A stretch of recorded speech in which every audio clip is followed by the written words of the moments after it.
Hi hello നമസ്കാരം. എല്ലാവർക്കും ഹ്യൂമാക്സിലേക്ക് സ്വാഗതം.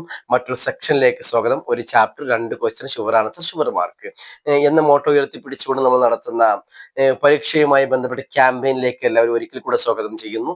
ഇന്ന് നമ്മൾ ചർച്ച ചെയ്യുന്നത് +2 ഹിസ്റ്ററിയിലെ 4ാമത്തെ ചാപ്റ്ററാണ്.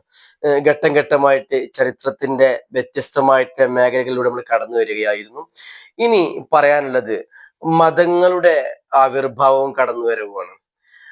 ഇതുവരെ ഹിന്ദുമതം മാത്രമേ ഇന്ത്യയിൽ ഉണ്ടായിരുന്നുള്ളൂ. പക്ഷേ പിന്നീട് ക്രമേണ പുതിയ മതങ്ങൾ കയറി വരുന്നുണ്ട് ഇന്ത്യയിലേക്ക്.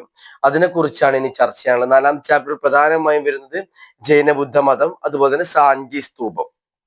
ഇതാണ് 4ാം ചാപ്റ്ററിലെ ആകെയുള്ള ക്വസ്റ്റ്യൻ എന്ന് പറയുന്നത്. ഓക്കെ, നമ്മളെല്ലാവരും അറിയുന്ന പോലെ ഹിന്ദുമതം ഒരുപാട് ജാതീയമായ തട്ടുകളായിട്ട് തിരിക്കപ്പെട്ടതായിരുന്നു.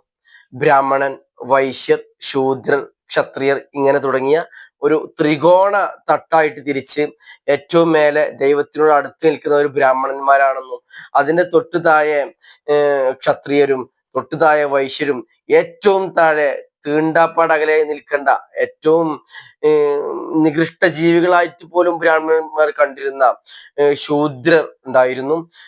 ഇവരായിരുന്നു സമൂഹത്തിൽ കൃഷി ചെയ്യേണ്ടതും അതുപോലെ തന്നെ മോശപ്പെട്ട ജോലിയായിട്ട് പറയപ്പെടുന്ന എല്ലാ ജോലിയും ചെയ്യുന്നത് ശൂദ്രന്മാരായിരുന്നു.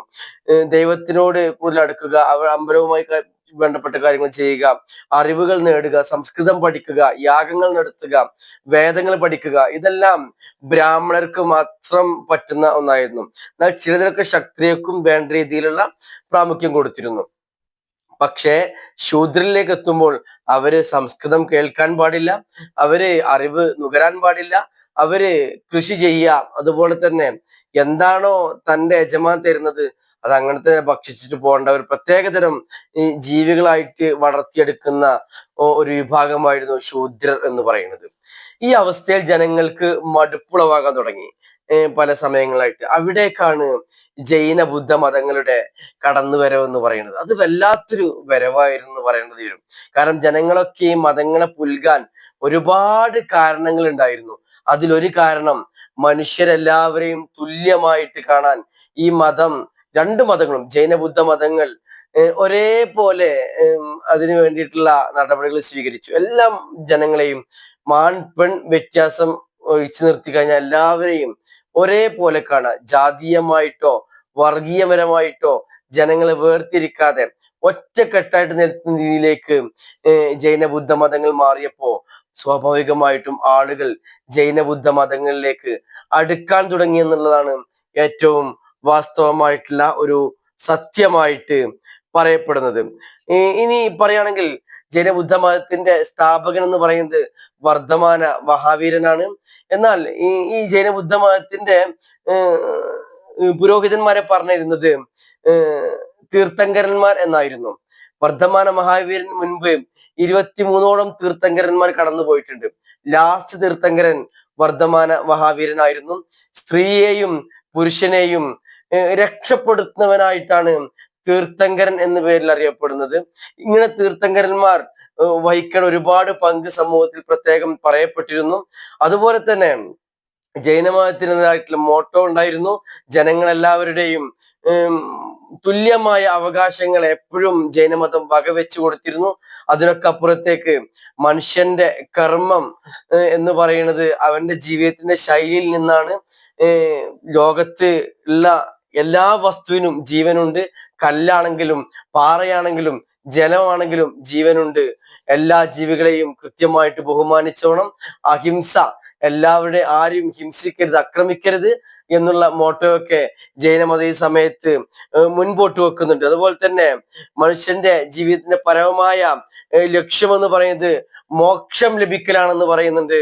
അതുപോലെ തന്നെ ജനനം, പുനർജന്മം എന്നിവ മോക്ഷവുമായി ഇല്ലെങ്കിൽ കർമ്മയുമായി ബന്ധപ്പെട്ടതാണ്. നല്ല കർമ്മം ചെയ്തവർക്ക് നല്ല മോക്ഷവും അതുപോലെ തന്നെ നല്ല മരണവും ഒക്കെ ഉണ്ടാവുമെന്ന് പ്രഖ്യാപിക്കുന്ന രീതിയിലുള്ള ഒരു കൺസെപ്റ്റാണ് ജൈനമതം മുൻപോട്ട് വെച്ചത്. കർമ്മചക്രത്തിൽ നിന്ന് രക്ഷപ്പെടുന്നത് അത് സന്യാസിമാർ മാത്രമായിരുന്നു.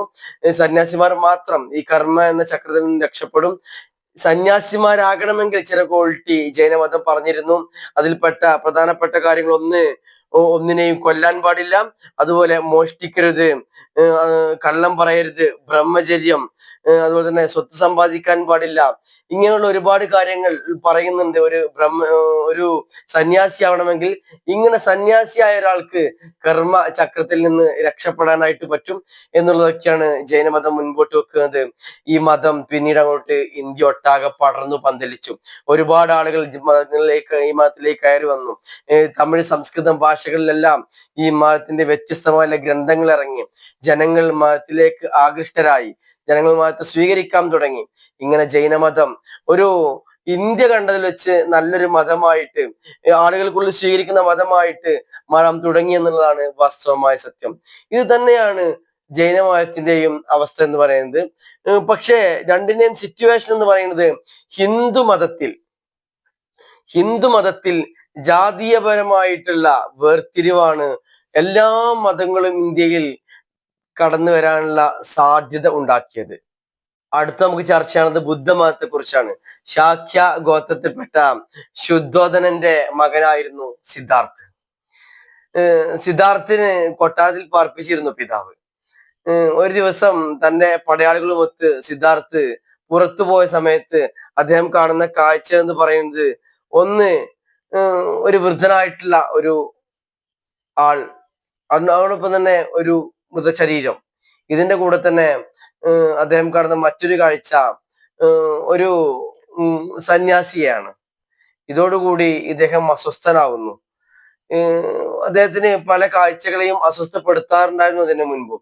അങ്ങനെ അസ്വസ്ഥനായിട്ട് അദ്ദേഹം കൊട്ടാരം വിട്ടിറങ്ങുന്നു. പരമസത്യം തേടിയുള്ള ഇറക്കമായിരുന്നു അത് എന്നാണ് പറയപ്പെടുന്നത്.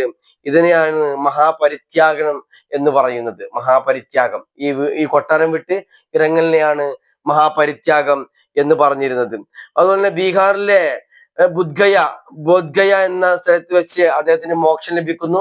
മോക്ഷം ലഭിക്കുന്നതിന് മുൻപായിട്ട് അദ്ദേഹം ഒരുപാട് സമയത്ത് ധ്യാനത്തിലൊക്കെ ഇരിക്കുന്നു. ധ്യാനത്തിൽ നിന്നാണ് പിന്നീട് അദ്ദേഹത്തിന് മോക്ഷം ലഭിക്കുന്നതും അദ്ദേഹം ഒരു ശ്രീബുദ്ധൻ എന്ന പേരിൽ വീണ്ടും അറിയപ്പെടുകയും ചെയ്യുന്നത്.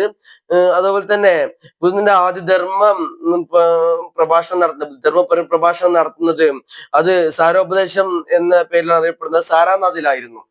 ആദ്യ ധർമ്മ പ്രഭാഷണം സാരാനാഥിലാണ് നടന്നത്. അതിനെ ചൊല്ലി ഒരുപാട് ചരിത്രങ്ങൾ ഒളിഞ്ഞിരിപ്പുണ്ട്. സാരോപദേശം എന്നാണ് അതിനെ പറഞ്ഞിരുന്നത്. ഇത് ധർമ്മചക്ര പ്രവർത്തനം എന്നും പേരിട്ട് വിളിച്ചിരുന്നു. 80-ാമത്തെ വയസ്സിൽ ശ്രീബുദ്ധൻ സമാധി അടയുന്നു. ഇതാണ് അദ്ദേഹത്തിന്റെ ആകെയുള്ള ഒരു ജീവിത ഭാഗം എന്ന് പറയുന്നത്. പിന്നെ ബുദ്ധന തത്വങ്ങളെ കുറിച്ച് പറയുന്നുണ്ട്.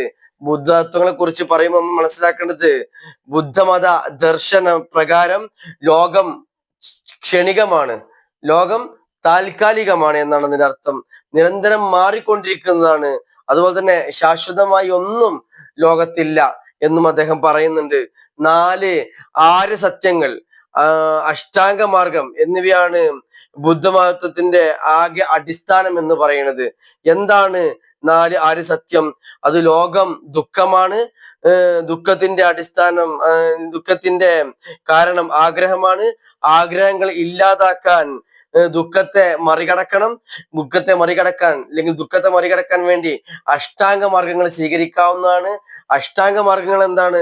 ശരിയായ വാക്ക്, പ്രവൃത്തി, ജീവിതം, പരിശ്രമം, ഓർമ്മ, വീക്ഷണം, അതുപോലെ തന്നെ തീരുമാനം, ധ്യാനം എന്നിവയാണ് അഷ്ടാംഗ മാർഗം. ഈ അഷ്ടാംഗ മാർഗങ്ങൾ ആരാണോ ശിരസ വഹിക്കുന്നത് അവന് ആഗ്രഹങ്ങൾ കുറവായിരിക്കും. അവന് ഭൂമിയിൽ നല്ലക്ക് ജീവിച്ച് അവന്റെ കർമ്മങ്ങൾ പൂർത്തിയാക്കാനായിട്ട് പറ്റുമെന്നാണ് ബുദ്ധൻ ജനങ്ങൾക്ക് പ്രഭാഷണമായി പറഞ്ഞു കൊടുത്തിരുന്നത്. അതുപോലെ തന്നെ ജന്മം, ജനനം, മരണം, പുനർജന്മം ഇതിനെക്കുറിച്ചൊക്കെ വ്യക്തമായിട്ടുള്ള കാഴ്ചപ്പാട് ശ്രീബുദ്ധൻ ഉണ്ടായിരുന്നു എന്നും അദ്ദേഹം അത് അനുയായികൾ പറഞ്ഞു കൊടുത്തിരുന്നു എന്നും പറയുന്നുണ്ട്. അതുപോലെ ബുദ്ധമത ഗ്രന്ഥങ്ങൾ സൂക്ഷിക്കുന്നത് 3 രീതിയിലായിരുന്നു. അതിൽ 3 രീതികൾ എന്ന് പറയുന്നത് ഇതിനെ ത്രിപീഠിക എന്നാണ് അറിയപ്പെടുന്നത്. 3 രീതികളെ ത്രിപീഠിക. ഈ ത്രിപീഠികയിൽ പെടുന്നതാണ് ഒന്ന് വിനായ പീഠിക, മറ്റൊന്ന് സുത്ത പീഠിക, മറ്റൊന്ന് അഭിധമ്മ പീഠിക. എന്താണ് വിനായക പീഠിക? അംഗങ്ങൾ പാലിക്കേണ്ട നിയമങ്ങളും ചട്ടങ്ങളുമായിരുന്നു വിനായക പീഠിക എന്ന് പറഞ്ഞ. സുത്തപീഠിക ബുദ്ധന്റെ തത്വങ്ങൾ ഉൾപ്പെടുന്നതാണ് സുത്തപീഠിക. അഭിധമ്മ പീഠിക ദാർശനിക കാവ്യങ്ങളുമായി ബന്ധപ്പെട്ടതാണ് അഭിധർമ്മ പീഠിക. ബുദ്ധന്റെ മരണശേഷവും അത് സൂക്ഷിച്ചു വെക്കപ്പെട്ടിരുന്ന ബുദ്ധന്റെ ഗ്രന്ഥങ്ങൾ എന്ന് പറയപ്പെടുന്നുണ്ട്. ഇതൊക്കെയാണ് ഇതിൽ മനസ്സിലാക്കേണ്ട ഏറ്റവും ഇമ്പോർട്ടന്റ് ആയിട്ടുള്ള കാര്യം. ബുദ്ധന്റെ അനുയായികൾ എന്ന് പറയുന്നത് അശോകനെ പോലെയുള്ള വലിയ വലിയ രാജാക്കന്മാർക്ക് ബുദ്ധന് അനുയായികളായിട്ട് വന്നിട്ടുണ്ട്. ലോകത്ത് പിന്നീട് ഇന്ത്യയിൽ ഒട്ടാകെ ബുദ്ധമതം വ്യാപിക്കുന്നുണ്ട്. പല പ്രഗത്ഭരും പ്രമുഖരും പണ്ഡിതന്മാരും പാമരന്മാരും ഒക്കെ മതം സ്വീകരിക്കുന്നുണ്ട്.